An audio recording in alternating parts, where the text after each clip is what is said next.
Hey, everybody. Welcome to another episode of The Bitter Pill, the show where we talk about bitter pills of truth that the corporate media don't want you to know about and that may not want to hear. Sorry, let me cut this off. Oops.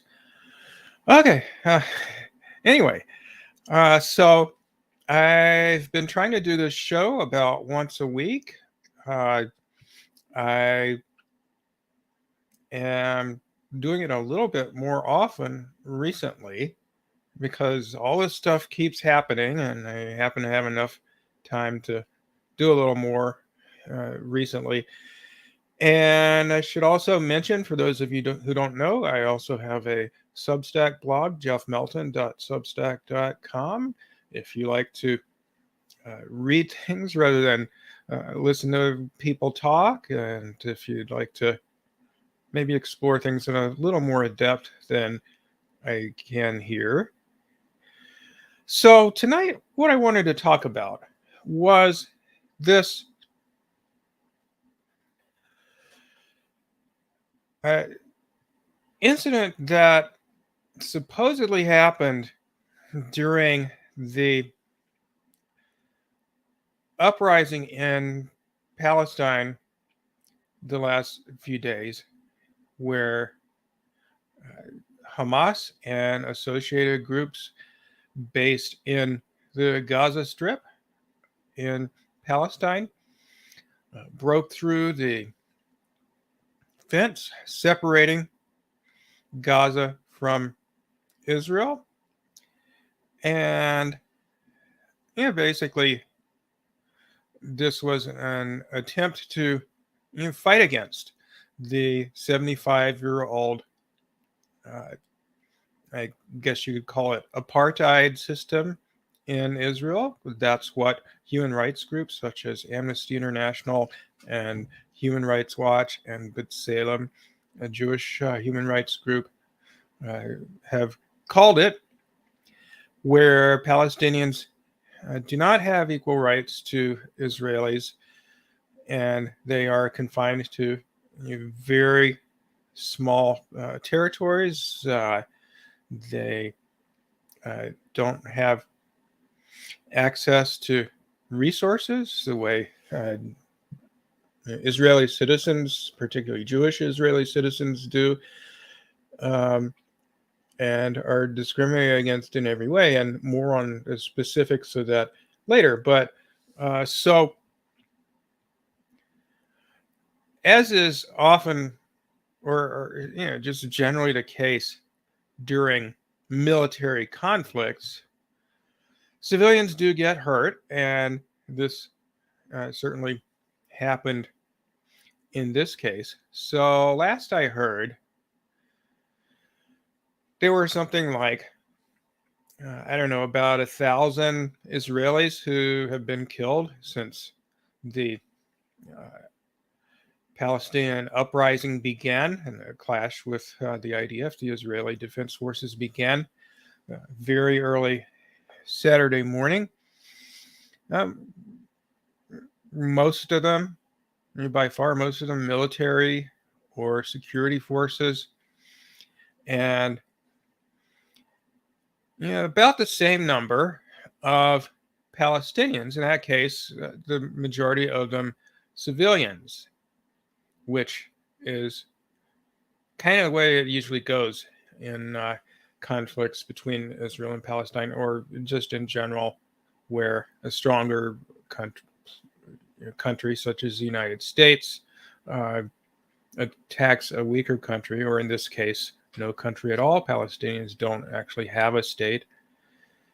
But anyway, so one of the claims that was made about the events of the last few days was that there was a Palestinian attack, a Hamas attack on a music festival near the border with Gaza, which, if you don't know, that's an area outside of what's considered Israeli territory. People from Israel don't really belong there. But anyway, so there was an allegation that women were raped and quite a few people killed at this music festival. And so this appeared in Tablet magazine initially, which is a right-wing Jewish publication in the United States. And so it went viral despite the allegation specifically of rape being sort of vague, not very specific, just an allegation that lots of people were raped, and it was made anonymously, not as in anonymous as in there's some known person who didn't give their name, but there was no information given at all, such as whether the person making these allegations was male or female, whether they themselves had been victims of rape, and so on. Just very, very, very little detail given. But in any case, so this allegation goes viral. And it's bandied about, and many Western feminists, uncritically accepted it, and it was used as kind of a tool to demonize not only Hamas but Palestinians in general, and to provide a rationale for an Israeli military response to the Palestinian uprising that, just as was alleged about the Palestinian side of this, that there was going to be a response from Israel that was going to hurt an awful lot of people, and so these allegations were used to kind of rationalize that. They deserve it because they're terrorists, yada yada yada. So first of all, let me just show you a few of the comments from various feminists from English-speaking countries such as the U.S. and the UK and Australia, and then we'll have a look at the Tablet magazine article and another article that made similar allegations, and then we'll look at the response, and then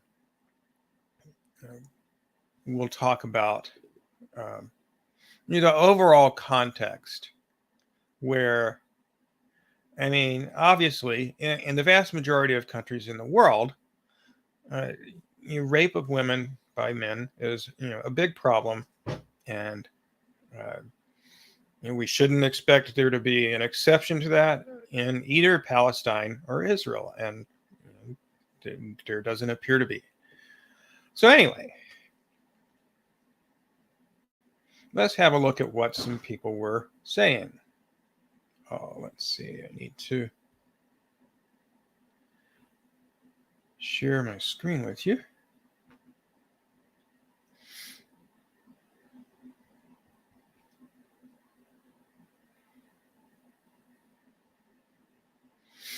Okay. A woman named Amy says, I'm proud to be biased against rapist murdering scumbags. And this is in response to someone who says, I've been just been informed that on the matter of Israel and her conflict with Palestinians, I have a bias. Well, yes, one side is kidnapping, raping, murdering, and desecrating the bodies of young girls to the applause of men, women, and children in the streets. Okay, whatever you say. The other side is Israel. So yes, I have a bias. And this person says, I'm proud to be biased against rapists murdering scumbags.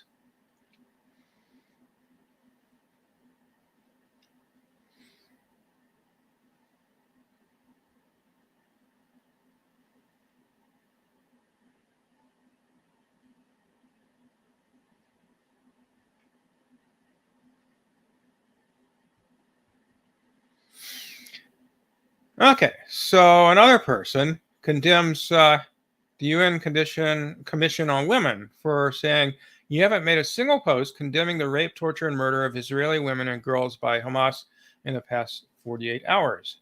Disgrace of an organization, you don't stand for women." Um,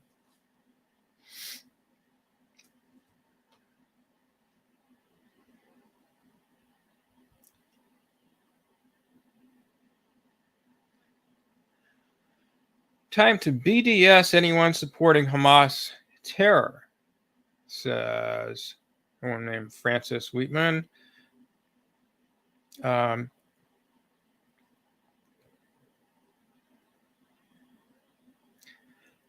Julie Bindel says, "What Hamas is doing is a straightforward atrocity and nothing to do with so-called uh, Palestinian liberation." Okay, well, I mean, they did mainly target the Israeli military, so um, not sure how that's true. A disturbing number of progressive men are angrily disputing Hamas raped any women during their barbaric assault. It never stops. Megan Murphy, well-known Canadian feminist. Progressives defending, excusing of horrific violence, rape, and terrorism from middle and upper class Westerners from within the comfort and safety of their homes and laptops seems to me to epitomize the complete lack of connection to reality and empathy that has become the norm for modern leftists. And feminists who believe oppression is an excuse for rape can stop acting baffled as to why people see modern feminism as a total joke. Rape is resistance, and it's your responsibility as an oppressed person. Um, blah, blah, blah.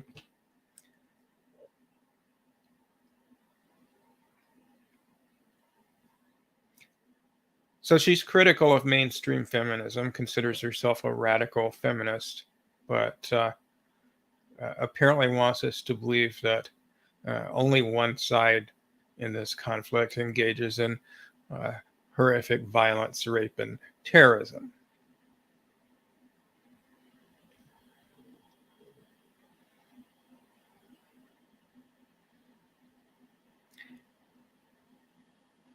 If you do not unequivocally condemn what Hamas terrorists have done, unfollow me now. This is a red line for me. Liberation does not include rape and defiling of corpses. Um, Sal Robbins, Australian feminist. I just read Islamic terrorists raped young women next to the dead bodies of their friends, then took them into Palestine, raped them again, and executed them. They claim they executed 700 civilians in a field.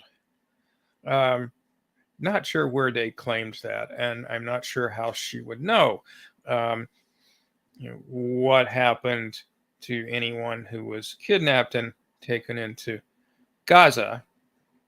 And we'll I guess we can come back now to uh, looking at the details of these allegations.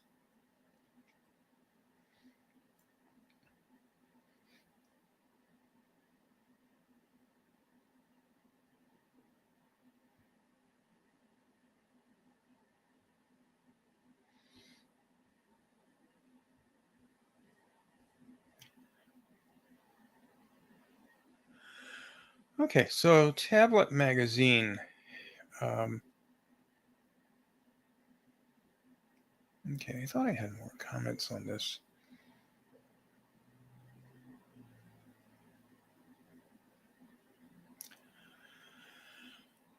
Okay, so it says the attack on the music festival, uh, which was near the Gaza border with Gaza, began around 7 a.m. Um, by then, the terrorists were approaching in pickup trucks, burying Hamas military markings.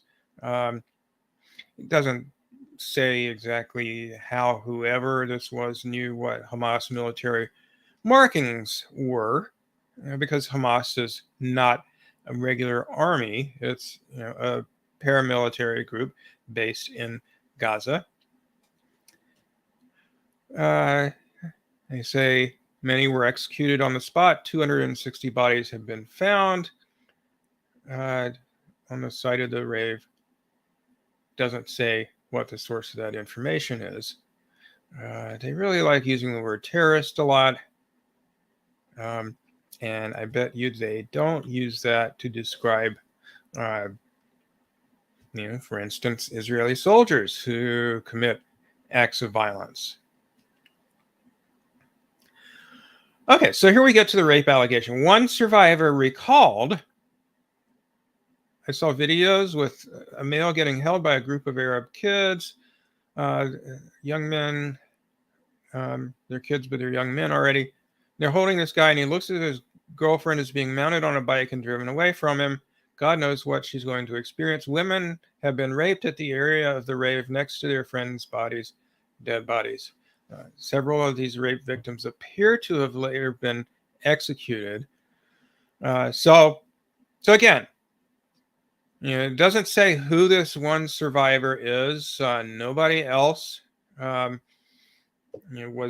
a witness to these alleged events. And it's just very vague, and you certainly wouldn't convict anybody of rape based on an allegation of this nature, where it's not clear exactly what happened, and or what this person witnessed, or who they are, or anything. Not that they need to give their name, of course. I'm not saying that, but for all we know, the author of this article could have made up that there was this one survivor. We don't know. I'm not saying that's true. I'm just saying we don't know.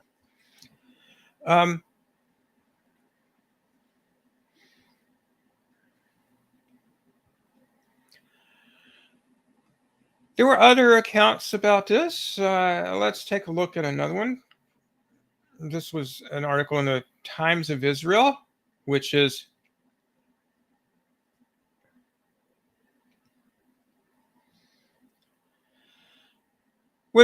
a right-wing mainstream media outlet there in Israel.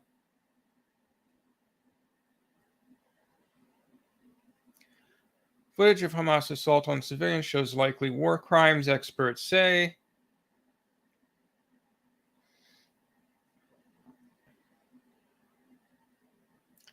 Now, they say two videos in particular have raised concerns of sexual assault against women, one of which shows a woman apparently bleeding into her shorts being taken out of a vehicle in Gaza.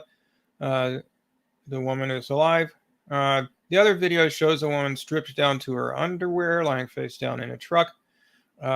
Actually, that woman was wearing a bikini, not her underwear.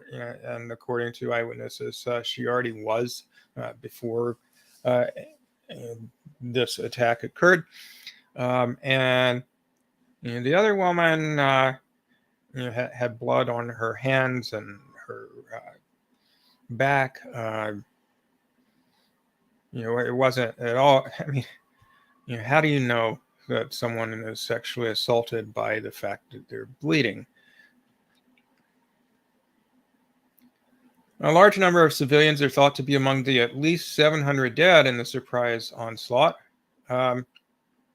which I'm not sure what that figure is referring to, whether it's the overall number of Israelis killed, which Haaretz, another Israeli newspaper, listed known victims, and the vast majority of the known victims at the time they wrote the article were military or police. So I'm not sure what the 700 dead figure is referring to, because the other article said 260.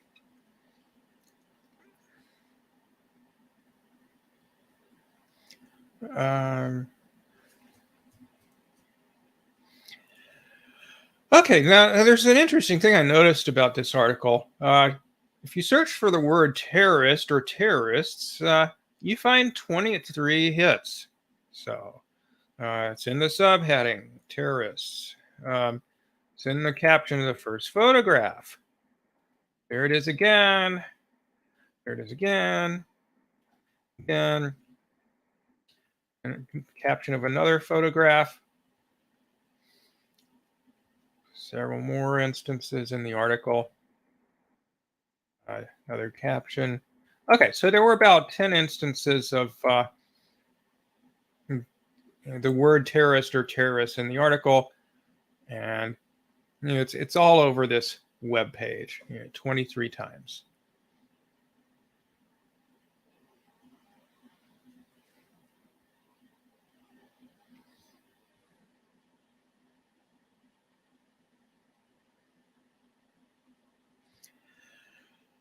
Okay, well, I also came across kind of a critical analysis of these pieces by a feminist organization based in California. The Interim Revolutionary Feminist Committee.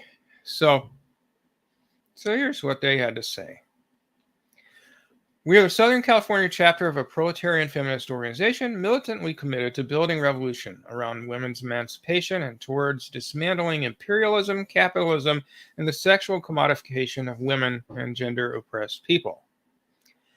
We are writing in response to the unsupported allegations of mass rape, which have been circulating across traditional media and social networks, which we believe are a direct attempt at weaponizing feminism against the Palestinian struggle for national liberation.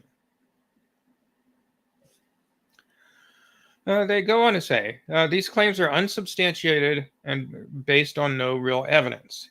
Even Zionist media sources, such as the Times of Israel, have stated that there is no conclusive evidence that even a single case of rape or sexual assault has occurred at the hands of the Palestinian freedom fighters, much less that it has occurred en masse. In an article posted on October 8th, they reported that such cases are only suspected. They stated that these concerns of sexual assault stem from two sources: a video of a woman with blood on her shorts and an image of a woman lying in a truck wearing a bikini. While images coming from a war zone are shocking for mostly everyone, absolutely none of the videos really show any conclusive evidence of sexual assault, nor do they reasonably point to the likelihood of sexual assault occurring. And just to add, that doesn't mean that sexual assault didn't occur. Their point is, this article and the other articles didn't provide very compelling evidence of it. Out of many possible explanations, the imperialist and Zionist media has chosen to speculate that these are evidence of sexual assault. Why? In order to organize masses of people into their narrative that Palestinian freedom fighters are evil, monstrous terrorists. Not entirely irrelevant, but still important to note, is that the first video actually appears to show that the woman is being put in an ambulance or medical vehicle. Another Zionist news source, Tablet Magazine, posted a story alleging that women have been raped at the area of the rave next to their friends' bodies. I saw that claim made a lot on Twitter or X or whatever you want to call it. Yet they only attribute this quote to a source called One Survivor and fail to provide any substantive evidence for these claims. This story by Tablet Magazine was then cited in The Atlantic to substantiate their claim that many of the women executed at the festival were raped. Yet this single alleged source remains unidentified, with absolutely no information on their identity, and there's absolutely no corroborating evidence to substantiate this claim. Given the lack of any evidence, it is clear that the sharing of viral images alleging mass rape of settler women is a propaganda tool. Note the phrase settler women. Well, some of them are, we're visitors, but, in general, if you're in an area right next to a Palestinian territory, you're a settler. You have taken land away from Palestinians and settled on it yourself, beyond where Israelis had lived up until they started expanding more and more. A propaganda tool aimed at demonizing the Palestinian resistance in order to garner support for the Zionist project of building an ethno-state on top of the genocide and displacement of millions of Palestinians. These unsubstantiated claims overshadow the history of sexual violence imposed on Palestinians and others by the Zionist entity. So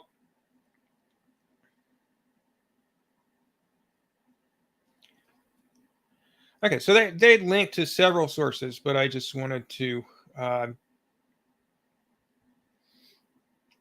show you what I found just looking around online.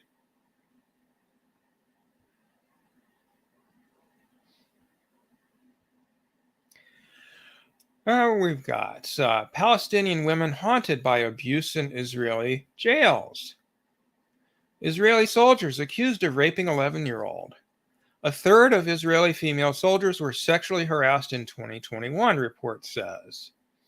It started with a Palestinian woman's arrest. It ended with Israeli officers investigated for rape. And note that most of these sources are either Israeli media outlets or Western media outlets such as The Guardian. 40 cases of rape reported in the IDF, signifying rise in complaints, Israel News. IDF removes gag on 2016 conviction of officer for raping Palestinian women. IDF officer charged with sexual assault of 3 female subordinates. IDF, by the way, is the Israeli Defense Forces, the Israeli military. Israeli soldiers attempt to rape Palestinian teenager. Beyond male Israeli soldiers, Palestinian women. That's a long journal article. Won't get into that. Israeli army officer convicted of raping Palestinian woman. Ex-soldier, my commanders handed me over to be raped by jail terror convict. That was in the Times of Israel. Sexual harassment and violence against Palestinian women in Israeli prisons.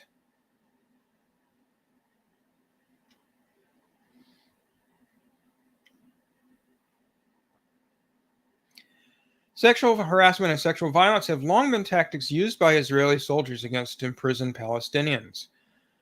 While men and children are subjected to such treatments, women generally face the brunt of this systematic mistreatment. Kitam Safin, I have no idea if I pronounced that right, the leader of the Union of Palestinian Women's Committees, who spent 3 months in administrative detention without ever being charged, and this is very common in Israel. There are thousands of Palestinians who are being held in prison without ever being charged with any crime. She accused Israeli soldiers of taking photos of her on their cell phones and strip searching her. Said it's not something that's done by an individual soldier who decided to humiliate or mistreat the prisoners. It's part of the process, part of the policy, because they are aware that gender is a sensitive subject in Palestinian society. As Safin suggests, the practice of sexual harassment and violence specifically targets gender as a means to destabilize and break down Palestinian society. Interrogations are considered one of the most violent parts of detention for many women, as sexual harassment and torture are often used as a means of intimidation and coercion to confess. The torture includes sleep deprivation, stress positions, bending your arms in weird ways, and so forth, beatings, shouting sexual words, insults, questions about her husband. Sexual violence occurs to most women and may include beatings, threats, sexually explicit harassment, threats of rape, and body searches. These routine body searches include almost all clothing being forcibly ripped off, sometimes including undergarments. The women are often asked to squat while naked and are frequently subjected to intrusive internal body searches. Okay, so you get the idea. It's horrible how Palestinian women are treated in Israeli prisons.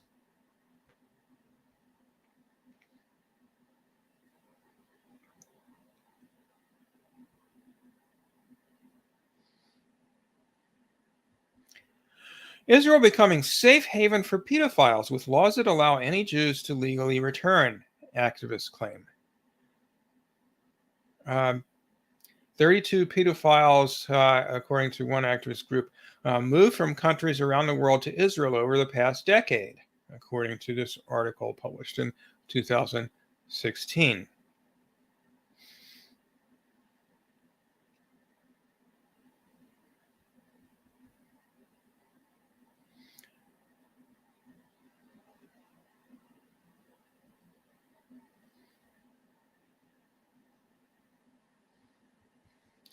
Deceased Israeli soldier boasted about raping Palestinian woman.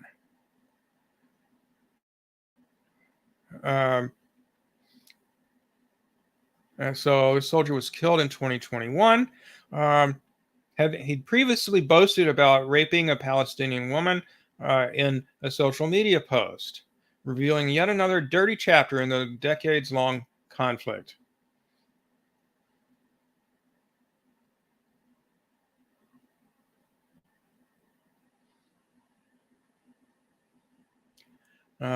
So he said, he's smoking a cigarette there, and he says, "I took this puff right after I raped a Palestinian lady."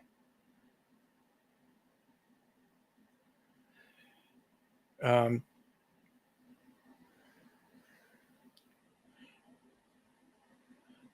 there's more.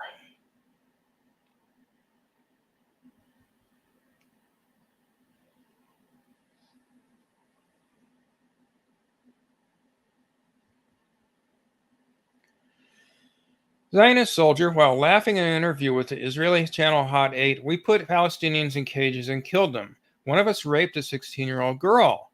Some of us ran after them with flamethrowers and burned them." השתוללו בטנטורה, היה משהו נורא. טנטורה היה כפר עשיר, בתים יפים, גרים כמו אירופאים, אתה יודע, וגם אנשים היו לבושות ויפה, וזה באמת היה כפר...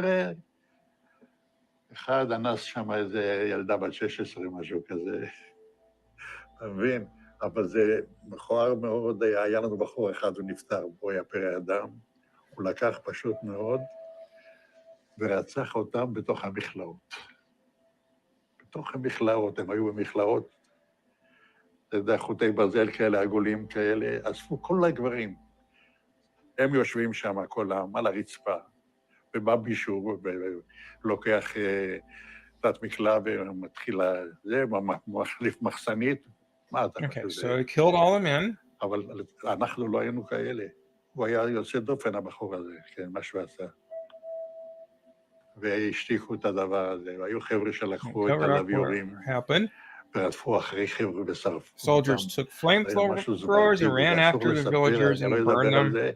כי זה יכול להיות סקנדל שלם מהעניין הזה. אני לא רוצה לדבר על זה, וזהו.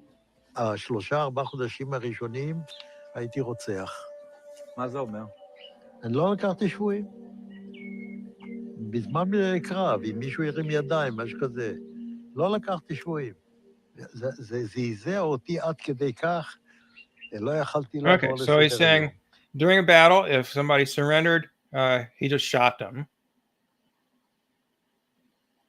אם היה עומדת כיתה של זה, עם ידיים למעלה, אז באותו יום הייתי רואה אותי, הייתי קוצר את כולם, עד כדי כך.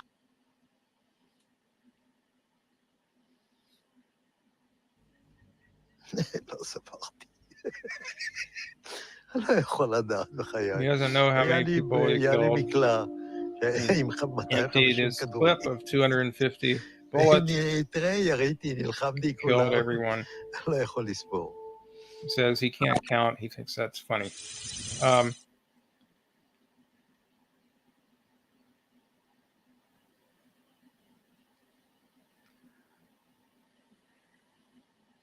In the War of 1948, when Israel was founded, hundreds of Palestinian villages were depopulated. There were lots of rapes on that occasion. Tens of thousands, hundreds of thousands of people driven out of their homes. Okay, but anyway, the point is that Uh, you not that there isn't sexual misconduct both in Palestine and in Israel. Of course there is. The point is that um, this one allegation of rape made the other day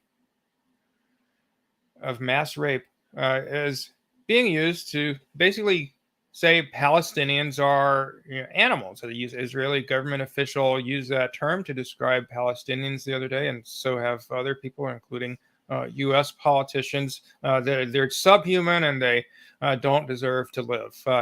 By the way, humans are animals, of course, but the point is, calling people animals is used as a means of dehumanizing them.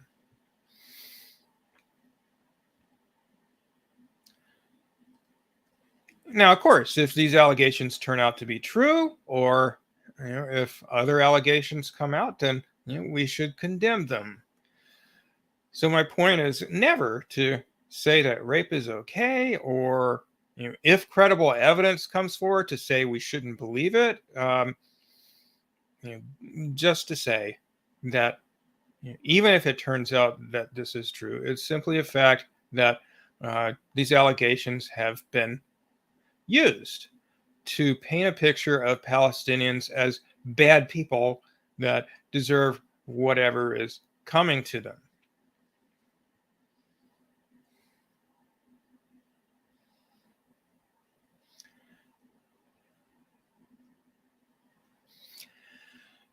And the other allegation was that about 250 people were killed at this rave.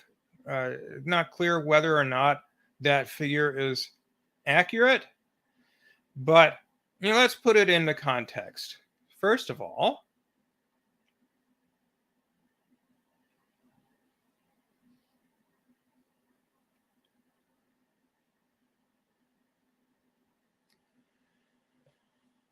just within the past 15 years, or actually stats only cover about 12 years, overall, 120,000 Palestinians are estimated to have been killed in the violence versus a little under 6,000 Israelis.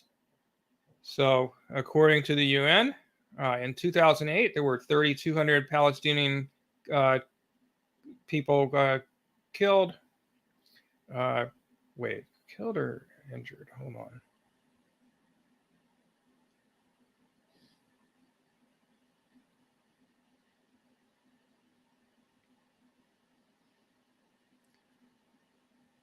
Okay, deaths and injuries. Sorry. I think the figure for Palestinians killed is about 50,000 over that time frame, according to a stat cited by a Irish politician named Claire Daly. But anyway, the point is, in combining deaths and injuries, it's wildly discrepant. Every single year.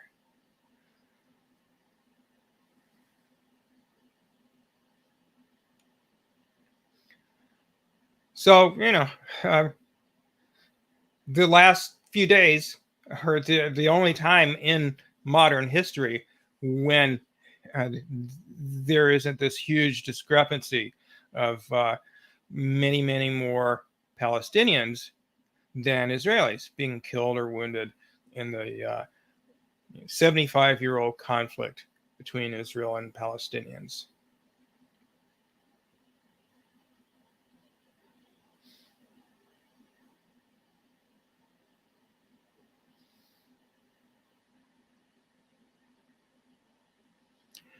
So, what was the response to the Palestinian incursion into Israel or military uprising? Well, as I talked about the other night, a massive bombing campaign against Gaza is one of the events that took place. So, as I showed you the other night, the second tallest building in Gaza City, the Palestine Tower, which had more than 100 apartment buildings, people's homes, was just level, flattened, brought to the ground by Israeli bombs and missiles. And that was just the start. Several other large buildings in Gaza City have been leveled, as have many, many homes. Journalist Abby Martin, who I forget the name of her documentary, but she traveled extensively in Palestine a few years ago and made a documentary about what she observed there in Gaza and the West Bank and Palestine. And she said that she just had gotten a call from her, somebody on her production staff who lives in Gaza, and his house had just been destroyed, and 6 of his relatives were killed. And there have been several hundred people in Gaza killed over the last few days. Basically, all of them were civilians. So, that's the pattern with Israel's war crimes, which I just showed you in terms of casualties are vastly greater than those inflicted on Israelis. And furthermore, overwhelmingly, it's civilians, not combatants.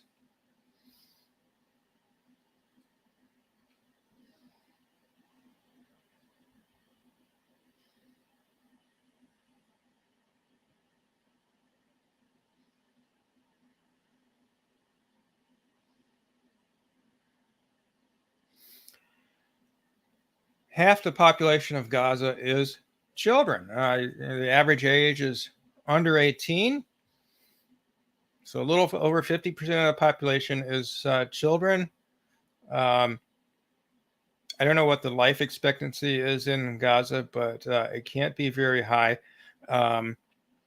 Israel has been blockading Gaza for, ever since 2007, so about 15 years. So people can't go in or out, and there are severe limits on goods such as food that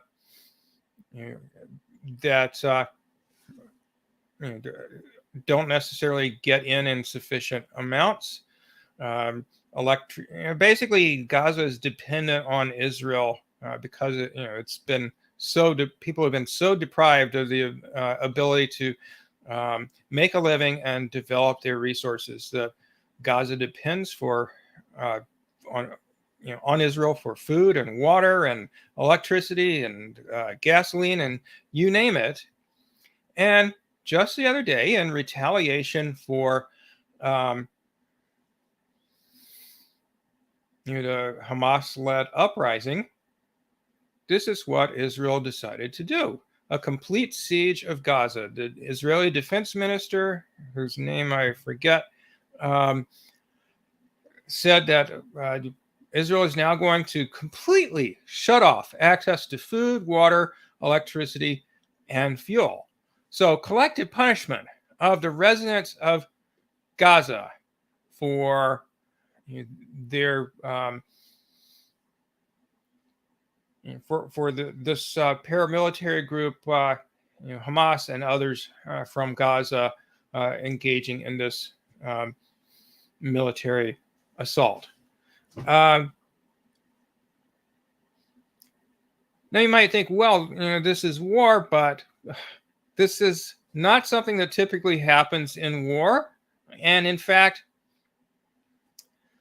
this is something that hasn't happened, to my knowledge, since World War II. And who did it? It was the Nazis. And no one has entirely cut off a population's food since the Nazis did it. And naturally, this level of blockades where all these things are just completely cut off is a major war crime. It's illegal under international law. And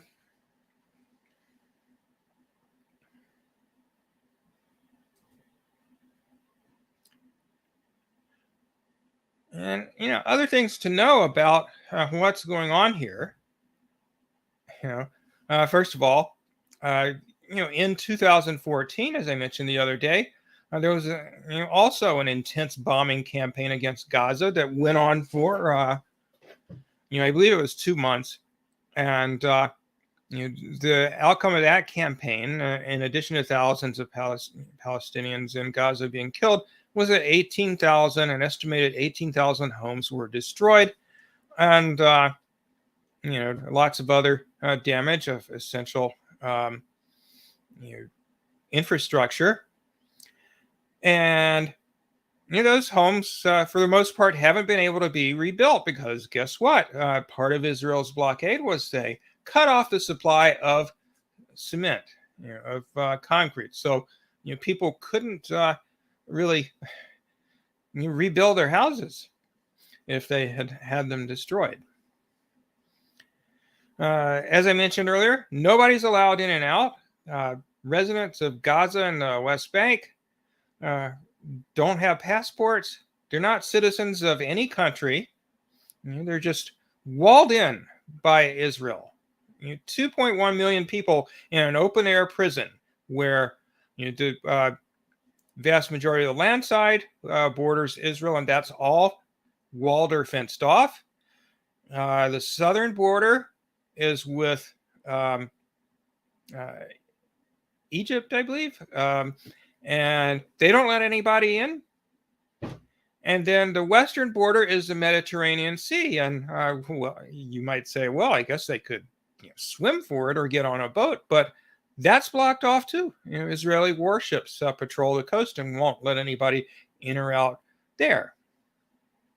So, in other words, you've got an open-air prison, basically, with 2.1 million people packed into an area about 5 miles by 25 miles, maybe twice the size of New York City.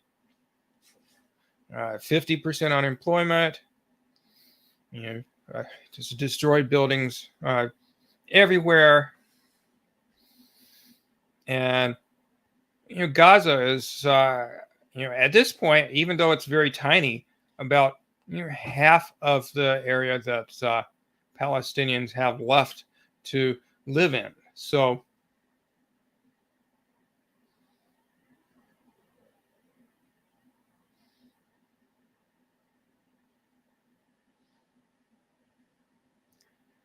let me just show you this map.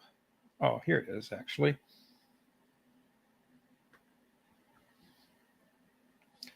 Okay, this was when Israel was founded, more or less a year before it was founded.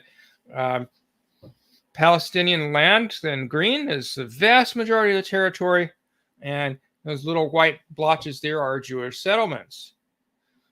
So in 1948, Israel is founded. There's the official borders of Israel.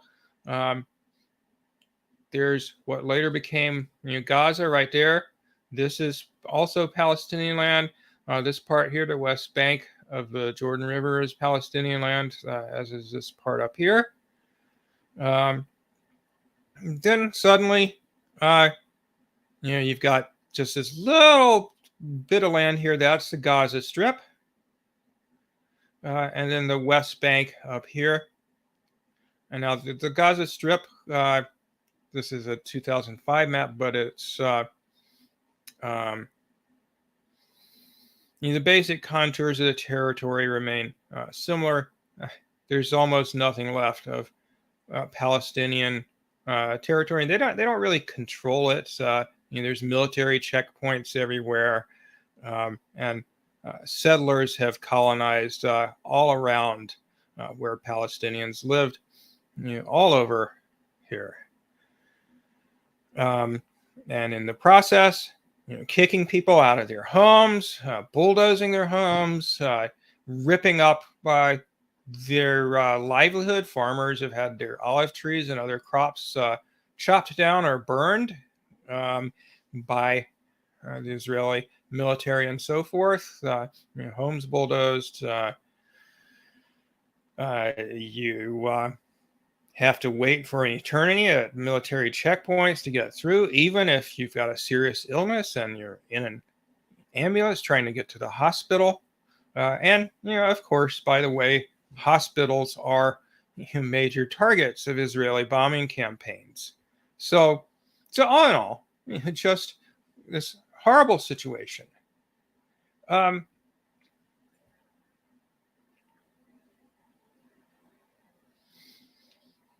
Okay, one thing I wanted to go back to before I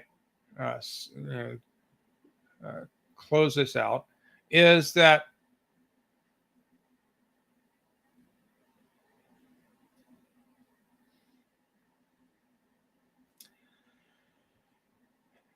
this is hardly the first time that.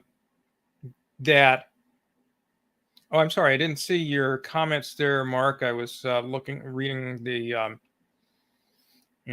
footage. Let's see. So Mark Adams says, the state of Israel is reaping what it has sown. Please repeat Megan Murphy. I'm not sure what that means. I disagree with you about Megan Murphy. I'm not sure what. I was just quoting what Megan Murphy said. She displayed no recognition whatsoever of Israeli sexual misconduct or Israeli war crimes. Entirely focused on what it was alleged that Palestinians have done. So Mark goes on to say, I agree with Chris Hedges that the Zionist state of Israel has spilled blood of Palestinians for generations, and chickens came home to roost throughout history. Richard Medhurst had drone footage of an Israeli tank getting blown to bits. Yes, that was just yesterday, I believe it was, or earlier today. Hezbollah, which is a militia group in Lebanon, quite a bit larger than Hamas is, and better armed. They have anti-tank weapons and so forth to a much greater extent.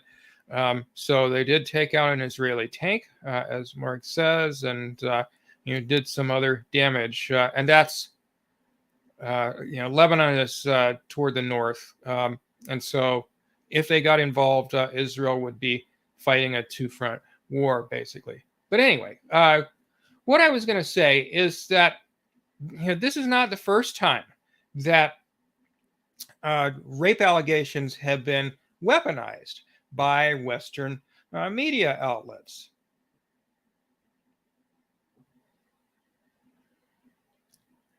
So Nick, Socialist MMA, had this to say. The claims of Palestinians raping Israeli women with no evidence is a long-time propaganda technique used by the West in order to get people to blindly hate the enemy we are about to commit atrocities against. They use the same technique in Syria, Iraq, and currently accusing Russia of mass rape. They don't provide evidence. They just use the racist assumption of Americans that will always believe that our enemies are savages while we wage war the proper and kind way. So there was a claim by a Ukrainian official, a prosecutor, that Russian forces were using rape and torture to sow terror. She later confessed that she made it up. Thousands of women, men, and children raped in Syria's war, UN report.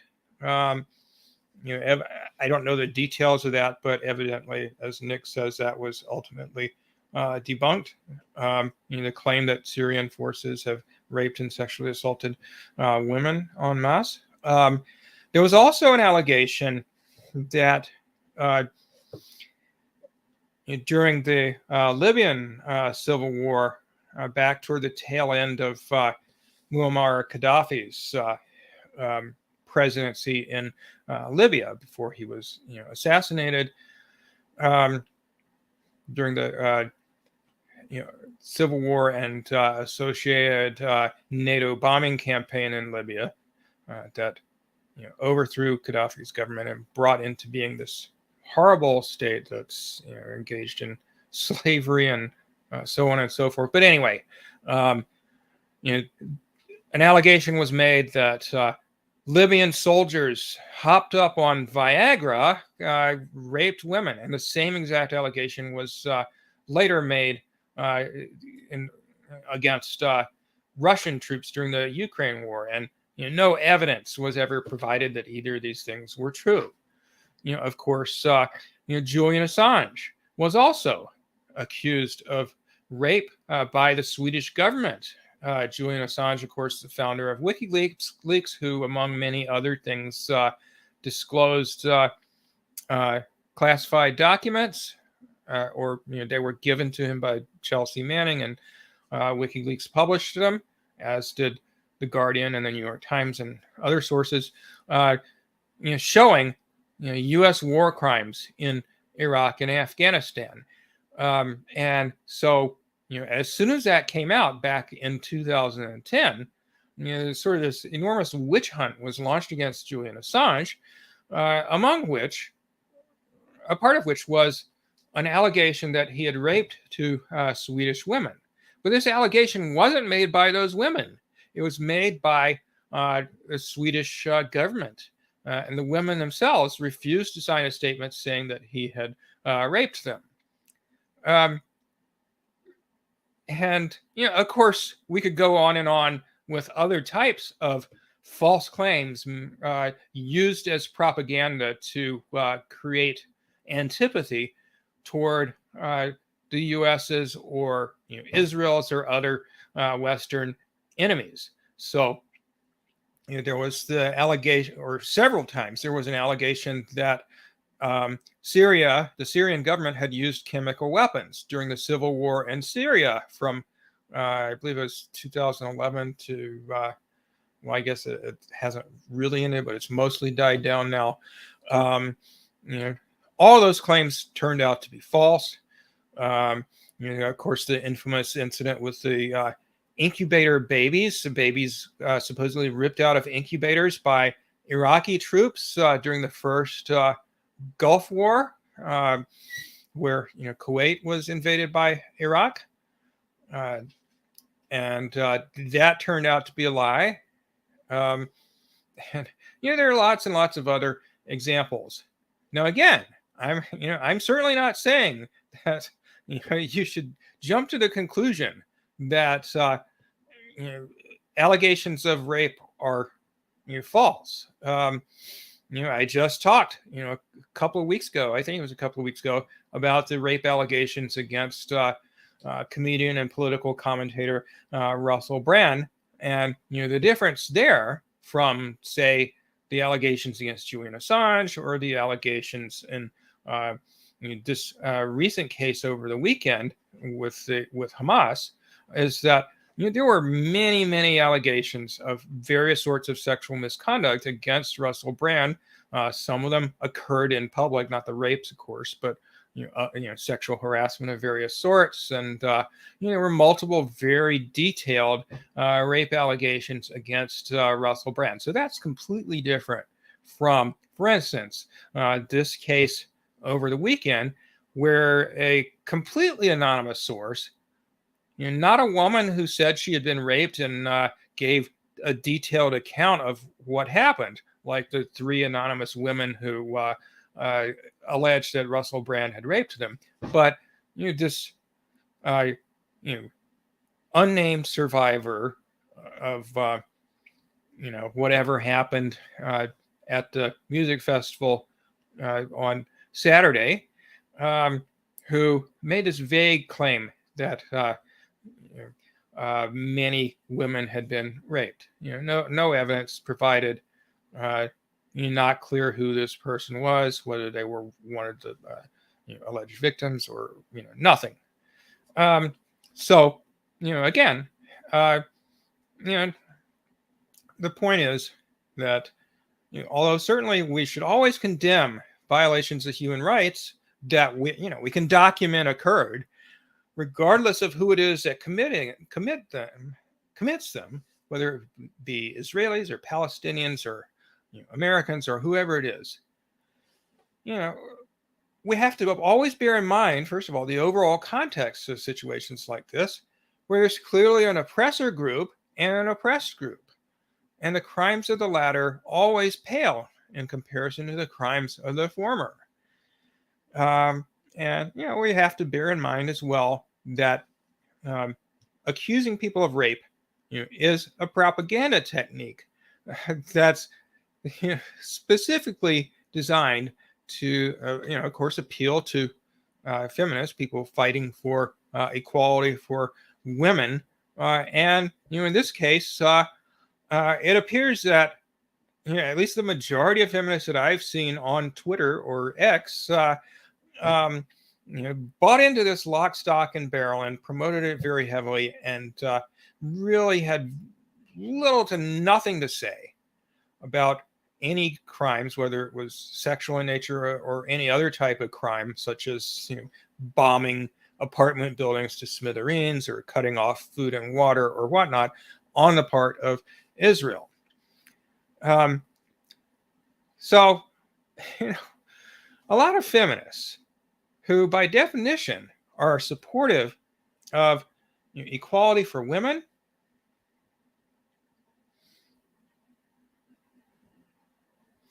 and are usually pretty well informed about many issues related to women's rights, are very poorly informed about the Israel-Palestine issue, and often about other foreign policy issues as well. And despite that, they go around banding about these, at this point at least, unsubstantiated claims.